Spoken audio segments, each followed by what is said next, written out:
Good evening. When my folks, Royal and Elner Arvig, bought the Perm Telephone Company in 1950, they wanted to create the best, most trouble-free telephone system in the nation. Also, my father grew up in the phone business, but not being eldest, he didn't get the company. In those days in rural Minnesota, many people had hand-crank phones with a magneto generator, and the telephone lines were installed and maintained by local farmers. Driving through the countryside, it was very common on farmsteads to see the wires strung loosely from fence post to fence post or tacked to trees to trees. It's funny to think about now, but I still remember how calls would get scratchy when the sap would run in the spring and the line was going through a tree. I lost my spot.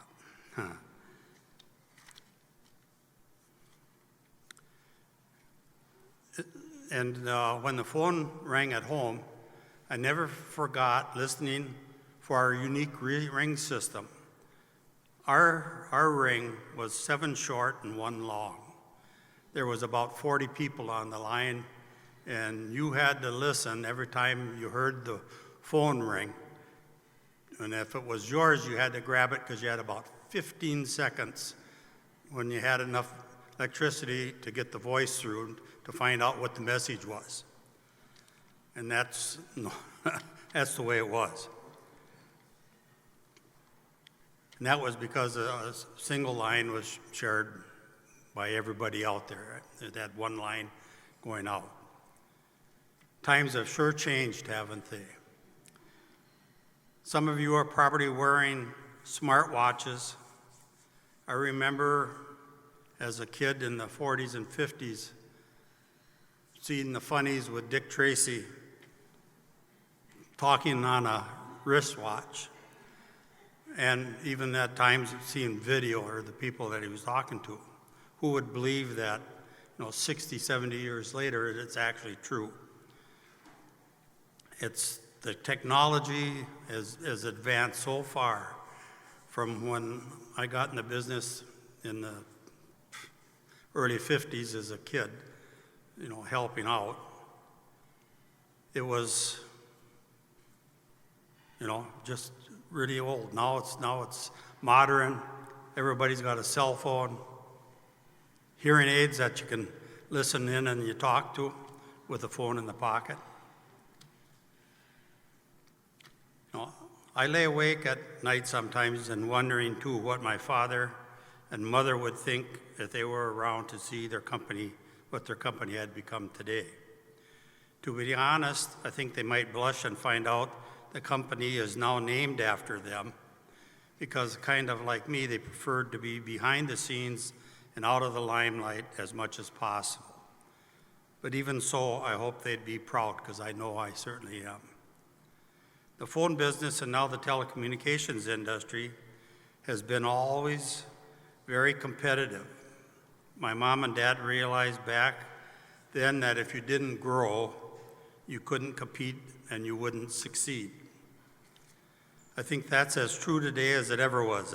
At Arvig, we've always tried to be on the leading edge of technology, and I can say there were days when the leading edge felt more like the bleeding edge, because not everything we tried was working perfectly well. But it's always been important to take those chances and try to give the customers the best service that you possibly can. I'm fortunate to say that we found a way to grow and compete and succeed through the decades, as my parents did. But even more important than that to me, it's being able to say that Arvig is still a Minnesota family business after 72 years. My wife, Carmen, has been an integral part of the business as Director of Employee Services, and my children represent the 3rd generation, and they are all involved in the company. My oldest son, David, is Chief Operating Officer of Arvig Enterprises. My youngest daughter, Ashley, who's with us tonight, is Chief Operating Officer of our Answering Service Division. Jay is Arvig's Fleet Manager and Director of Buildings and Ground, and the fleet is about 500 vehicles and pieces of equipment. We just wrapped up construction of our new office building in Perm. Michelle works with the marketing team, and Dennis works with the software development team. And you viewed the fourth generation in Elena, who's David's eldest daughter.